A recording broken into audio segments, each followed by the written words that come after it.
अस्सलाम वालेकुम। अज का मेरा इलाज जोड़ा सिर के दर्द वास्ते सिर के दर्द वास्ते तो मैं इसकी वजूहात भी दसागा कि सिर का दर्द होंदा क्यों है। अक्सर मरीज़ों के वेदी की जो खराबी होती है सिर च दर्द शुरू हो जाता है।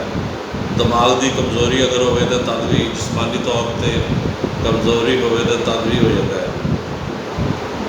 अगर अक्सर मरीज़ों को कई नकसीर खुड़ती है, नकसीर खुड़न के नाल भी सिर च दर्द रहता है। सख्त दिमागी मेहनत करने नाल भी सिर च दर्द रहता है। परेशानी और गम करने नाल भी सिर च रहता है। गर्मी और सर्दी की वजूहात नाल भी सिर च दर्द होता है। कई बीबियां दे लकोरिए की बीमारी होती है, उसकी वजह से सिर च दर्द होता है। ज़्यादा देर जागन के नाल सिर च दर्द होता है। ये है ने अलामत सिर के दर्द दियाँ। ये वास्ते सानू नींद की जरूरत है तो आराम की जरूरत है। साढ़े तिब विच सिर के दर्द को खत्म करने वास्ते चंद एक अद्वियात है। पहली दवाई है संदल सफ़ैद, 1 तोला लैनी है। दूसरी दवाई जी हैगी गुल नीलोफर, ये भी 2 तोले लेना है। गुल सुरख 1 तोला लेना है। गुलाबा के फुल है जे, ये चंद एक चीज़ा है जिहड़ियां तुसीं पीस के इहदा सूप कर लेना है। ये रिलैक्सो डी ग्लूकोज जिन्होंने कहते हैं, ये मिक्स करके शामिल कर लो।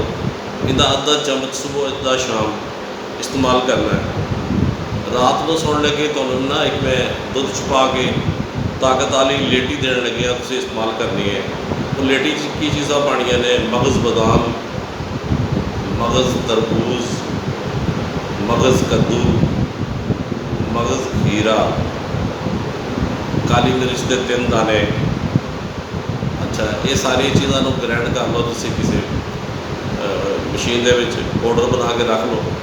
कि जो तुसीं दुध पकाना है 1 कप या 2 कप जिन्हें भी पी सकते हो, उहदे इनू उबाला देना है, पकाना है। जी सूप बनाया है इसका 1 गिलास 1 हफ्ता मुस्तकिल खाना है। जिस तरह असीं चाय पीने इस तरह के जोश दे के चाय तरह पका के जो बिल्कुल इस्तेमाल के काबिल ठंडा हो जाएगा, तुसीं रोज़ाना सर्दी हो या गर्मी हो नुस्खा मुस्तकिल इस्तेमाल करो। इंशाअल्लाह तुहाडा सिर दा दर्द का इलाज मुकम्मल।